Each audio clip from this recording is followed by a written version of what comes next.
Can we bring her home for Christmas, Daddy? Can we bring her home for Christmas, Daddy? The snowfall had started as a light whisper that morning, but by late afternoon it thickened into a soft, steady curtain, the kind that made the mountain pass look enchanted and lonely all at once. Garrett Dawson drove carefully, his gloved hands steady on the worn steering wheel, the truck rattling with every icy bump. Beside him, 8-year-old Elsie swayed her legs to the rhythm of the heater's hum. She hummed a Christmas tune she'd been practicing. For the school gathering, one they couldn't attend this year because Garrett had taken extra shifts. Still, the little girl hummed with that bright, uncomplaining cheer she always seemed to carry. "Daddy," she whispered, lifting her face from the fogged window. Everything looked sleepy. Garrett smiled faintly. The mountains like to nap this time of year. She giggled, then suddenly tensed. Her fingers pressed into the glass as the truck rounded a bend. "Daddy, stop. Stop the truck." Garrett braked slowly, alert. "What is it, a deer?" "No, a person." At first Garrett saw nothing but drifting flakes, and the pale glow of evening settling through the trees. Then he spotted her. A bulky shape hunched near the edge of the road, sitting on an overturned crate half buried in snow. The shape moved slightly, and he saw she was a woman, round, wrapped in mismatched layers, her head bowed low under a bonnet that looked older than she was. She clutched 2 Ragdolls tightly to her chest, one with yellow yarn hair, the other stitched with brown patches and mismatched buttons for eyes. The dolls looked handmade, but lovingly so. Garrett slowed to a crawl and rolled his window down a few inches. The icy wind slapped his face instantly. "Ma'am?" he called gently. "Everything all right out here?" The woman startled. Her round shoulders jerked up and the Ragdolls bounced slightly in her grasp. When she lifted her face, her cheeks were wind-burnt. Her eyes rimmed red, from cold, or from crying, it was hard to tell. "Oh, yes," she said quickly, the kind of answer born from pride or habit. I'm fine. Just restin'." But no one rested on an overturned crate in the snow with dusk closing in. Elsie had her mittened hands pressed together. "Daddy," she whispered urgently, "she's freezing." Garrett stepped out of the truck, boots crunching through the snow.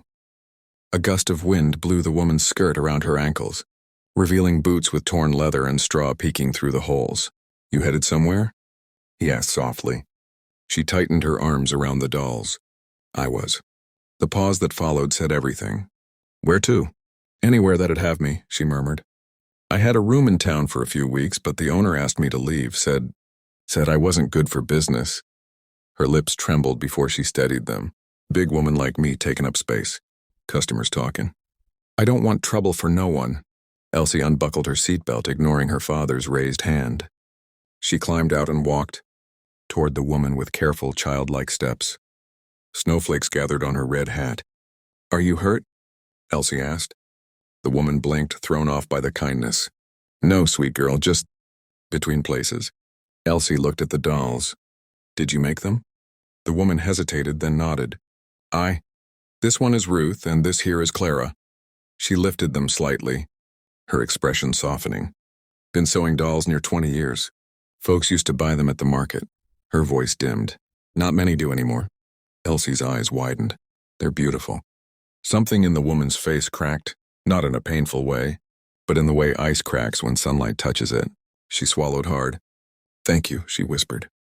"That means more'n you know." Garrett approached, noticing how she shivered violently despite her many layers. Her hands were red and chapped. Snow had settled on her bonnet. Her crate seat was wet and icy. "Ma'am," he said, "you can't be out here with night coming. Do you have anywhere to go?" She shook her head. "I'll find something.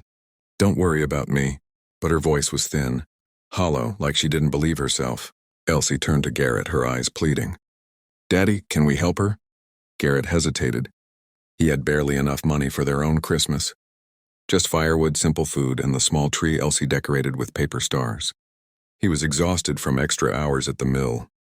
He wasn't sure he had space in his life, even in his small home, for a stranger. But then he looked again at the woman's trembling shoulders, the way she held the dolls as if they were living things she needed to protect. And he felt something shift inside him. "Ma'am," he said carefully, "where were you planning to sleep tonight?" She looked down, embarrassed.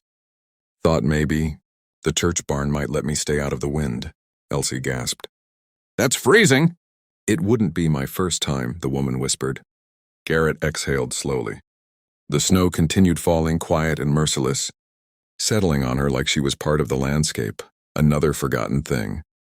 Elsie stepped closer and gently touched the woman's mittened hand. "What's your name?" "Mabel," she whispered. "Mabel Hargreaves." Elsie turned back to her father. Her voice, though soft, carried a power that made the world still. "Daddy, can we bring her home for Christmas?" The words seemed to echo across the snowy pass, bouncing off the pines, settling into Garrett's chest. He felt the weight of the choice, practicality on one side, compassion on the other. But Elsie's small hand was still holding Mabel's. And Mabel's eyes, tired, lonely, hopeful, looked at him not with expectation, but with a resigned acceptance he couldn't bear. He knelt beside his daughter. "Sweetheart," he said carefully, "we don't know her story." Elsie squeezed Mabel's hand. "Then let's learn it."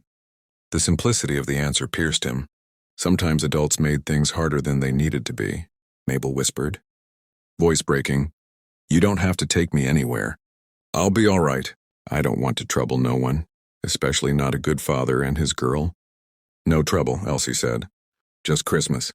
Garrett stood up slowly, breathing in the cold air until it burned. Then he offered Mabel his hand. "Come on," he said gently. "We'll get you warm first. After that, we'll see." Mabel stared at his hand as if she'd forgotten what kindness looked like. Then shaking, she took it.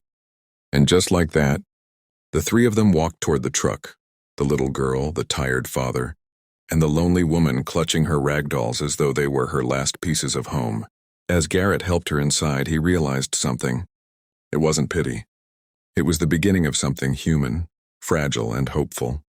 A Christmas promise born on a snowy roadside. The cabin was small, but alive with the warmth of a crackling fire and the scent of pine from the modest Christmas tree in the corner. Garrett's old cast-iron stove hummed, sending soft, comforting heat through the room. The snow continued to fall outside, thick and silent, blanketing the mountains in white. Mabel stepped cautiously across the threshold, her boots leaving wet footprints on the wooden floor. She hesitated near the doorway, shifting the ragdolls in her arms as if they were shields against this unfamiliar kindness. Her breath formed tiny clouds in the warm air. "You sit by the fire," Garrett said, moving to stoke the flames. "We'll get you warmed up." Elsie bounced toward the widow, her small hands stretched out. "I've got a blanket for you," she chirped, tugging a thick patched quilt off the back of the sofa. Mabel's eyes shimmered. She hesitated, then let Elsie drape it around her shoulders. It was heavy, familiar, the kind of comfort a stranger had no reason to offer. For the first time in years, she felt a small piece of relief. "Thank you," she whispered, her voice barely audible. She sank slowly into the rocking chair by the fire, pulling the ragdolls onto her lap.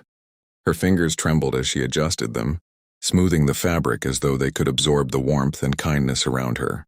Elsie plopped down cross-legged on the floor, her wide eyes studying Mabel like she had just discovered a living storybook. "Who are Ruth and Clara?" she asked softly, reaching out a finger to touch the ragdolls. "They're companions," Mabel said, her voice catching.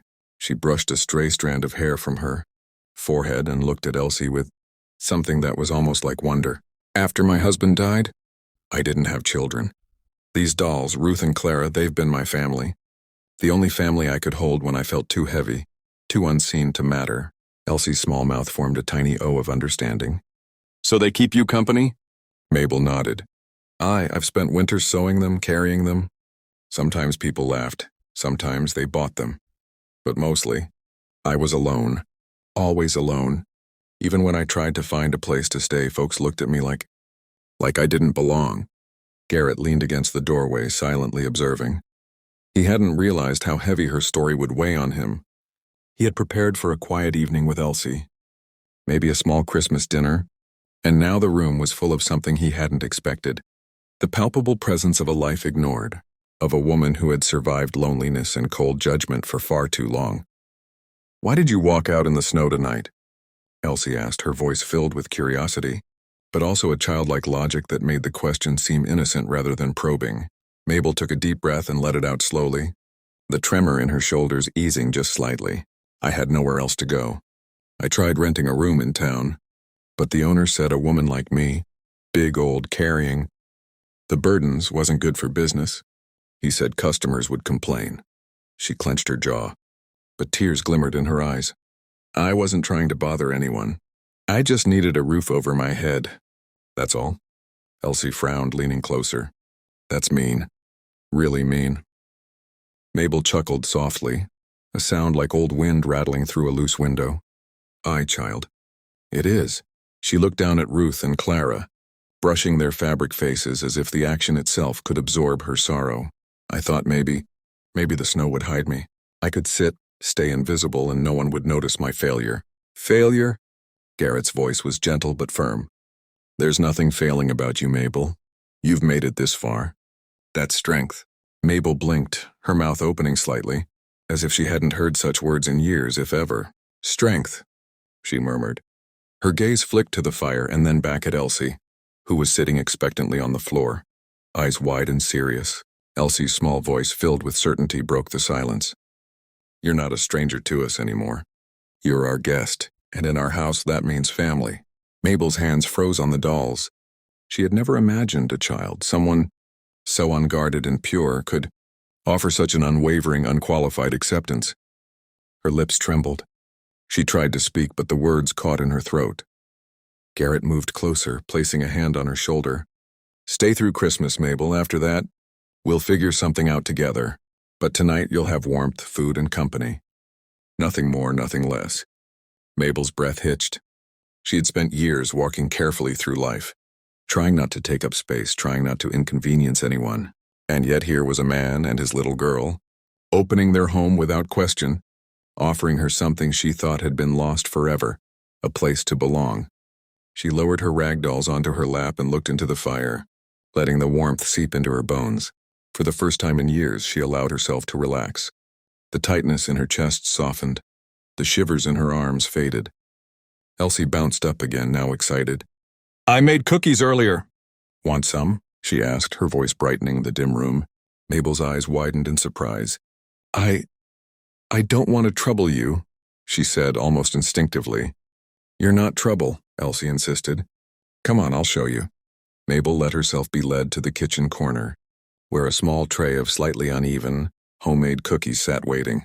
The smell of cinnamon and sugar wrapped around her like a hug. She allowed herself to pick one up, feeling the warmth of the cookie against her cold fingers. Delicious, she said softly. Her smile, small and tentative at first, grew as she realized something she hadn't felt in a long time.